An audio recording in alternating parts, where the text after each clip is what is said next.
The rain hammered the cracked windshield of Mike Harlan's pickup like 1,000 tiny fists, each drop demanding entry.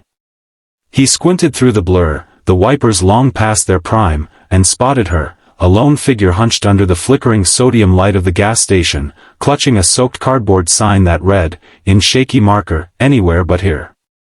Mike's foot eased off the gas. He wasn't the type to pick up strangers. Hell, he barely had room for himself in the cab, what with the toolbox, the empty lunch cooler, and the ghost of his daughter's car seat still haunting the back. But something in the way she stood, shoulders curved inward like a question mark, yanked at a memory he'd buried 6 years deep. His late wife, Sarah, the night she'd walked home from the hospital in a storm just like this, soaked to the bone, laughing through chattering teeth because the baby kicked like she was dancing. Mike rolled the window down an inch. "You need a ride?" The woman's head snapped up. Rain plastered dark curls to her cheeks. Her eyes, green, sharp, but ringed with exhaustion, locked on his.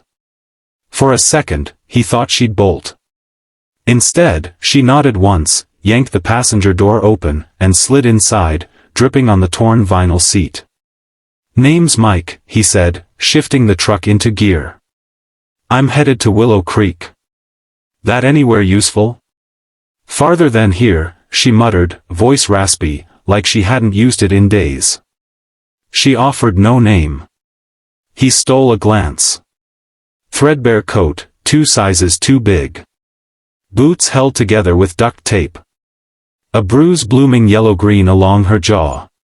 Mike's stomach tightened. He knew that kind of mark. Knew the kind of man who left it. His own father had worn the same signature on Mike's mom. The cab filled with the smell of wet wool and something metallic, blood? Fear? He cracked his window wider. "There's a diner up the road. Coffee's terrible, but it's hot." She didn't answer, just stared at the dashboard like it might sprout answers. If this were a movie, the camera would linger here, on the silence thick as the storm, on the single father with calloused hands and a heart patched together with duct tape of its own, on the stranger whose secrets were already rewriting his life. But this isn't a movie.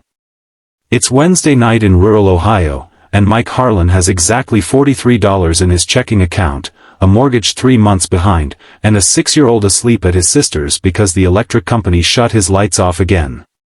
So hit that like button if you've ever felt one decision away from everything changing. And subscribe, because by the end of this story, you'll need to know what happens next. Mike's house sat at the end of a gravel road that turned to mud every rain. A squat rancher with peeling blue paint and a porch swing that creaked like it was morning. He killed the engine. The woman, still nameless, stared at the dark windows. "My daughter's not here tonight," he said, answering the question she hadn't asked. "Power's out. She's with my sister. You can crash on the couch. Dry off. I've got soup." She hesitated, one hand on the door handle like it was a lifeline. "I don't do charity." "Good. I don't give it." He climbed out, boots splashing. "I give options. Option 1, sit in my truck till morning and freeze. Option 2, come inside, eat something, and we pretend this never happened tomorrow." She followed. Inside, the house smelled of sawdust and little girl, crayons, apple juice, the faint sweetness of the lavender detergent Mike used because it was on sale. He flicked on a battery lantern. The woman's gaze snagged on the photos lining the hallway, Mike and Sarah on their wedding day, her smile bright as sunrise, Mike holding newborn Lily, eyes wide with terror and wonder, Lily at 4, missing both front teeth, grinning beside a lopsided snowman. "Bathrooms down the hall," Mike said, shrugging off his flannel. "Towels are clean. I'll heat the soup." She disappeared. He heard the shower run, long, like she was washing away more than rain. When she emerged, she wore one of Sarah's old sweatshirts, sleeves rolled 4 times, hem brushing her knees. Her hair was towel-dried into dark waves. The bruise on her jaw stood out stark against pale skin. Mike ladled chicken noodle into 2 chipped bowls. They ate at the kitchen table, the only sound the tick of the battery clock and the storm rattling the windows. Finally, she spoke. "Evie." "Mike," he repeated, though she already knew. "I'm not. I don't stay places. Neither do storms." He pushed the salt toward her. "But they pass." She laughed, short, surprised, like the sound hurt. "You always this poetic, or is it the canned soup talking?" "Definitely the soup." Another silence.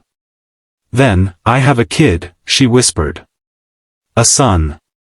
He's not with me right now." Mike's spoon paused halfway to his mouth. The air shifted, heavy with the weight of shared wreckage. "Where?" he asked. "Foster system. They took him when I couldn't keep him safe." Her fingers traced the bruise. "His dad's in county. I violated the protection order. They said I was a flight risk." Mike set his spoon down. "How old?" 4. Lily's age the year Sarah's cancer won. The year Mike learned how fragile everything is. He stood, opened a cabinet, pulled out a half-empty bottle of Jack Daniels. Poured 2 fingers into a jelly jar, slid it across. "On the house." Evie stared at it, then at him.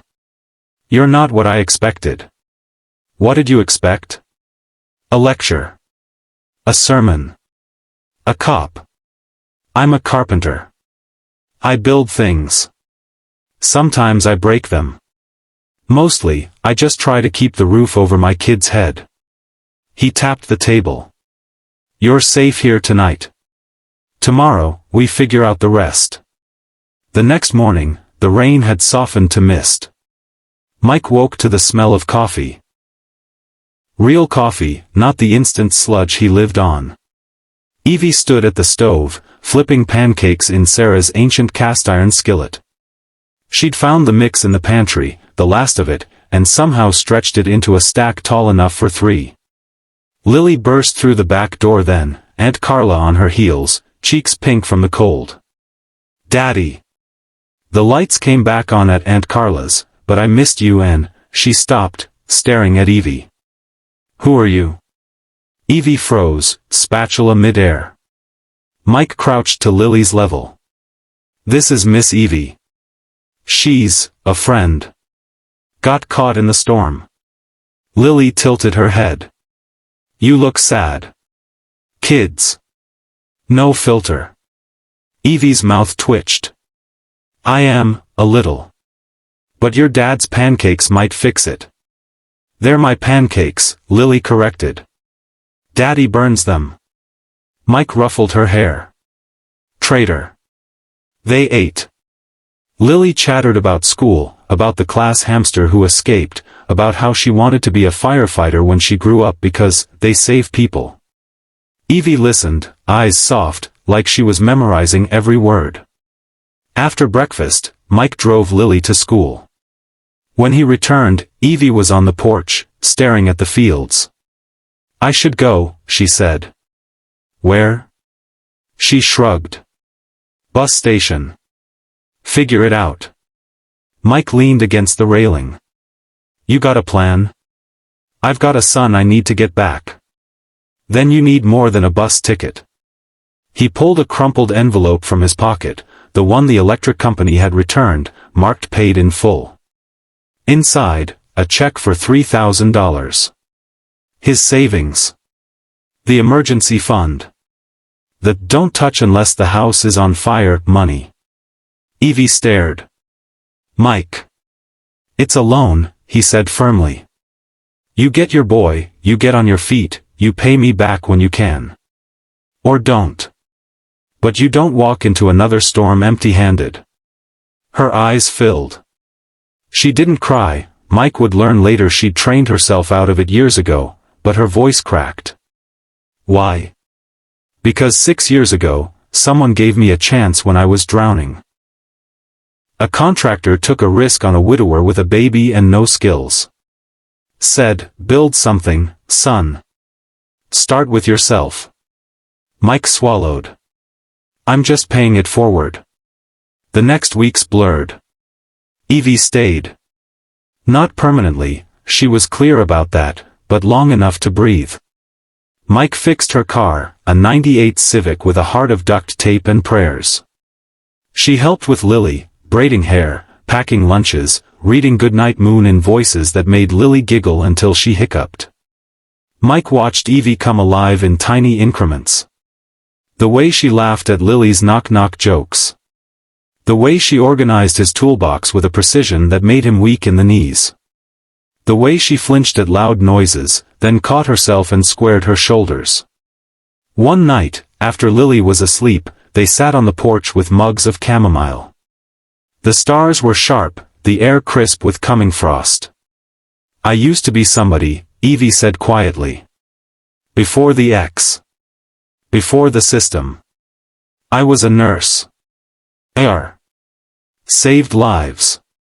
Then one bad shift, one wrong chart, and they took my license pending investigation.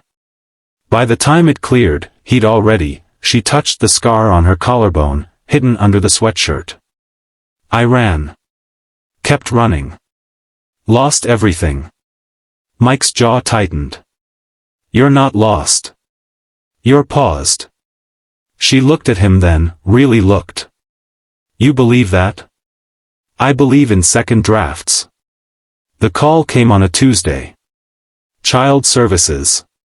Evie's hands shook so badly she dropped the phone. Mike picked it up, listened, then handed it back.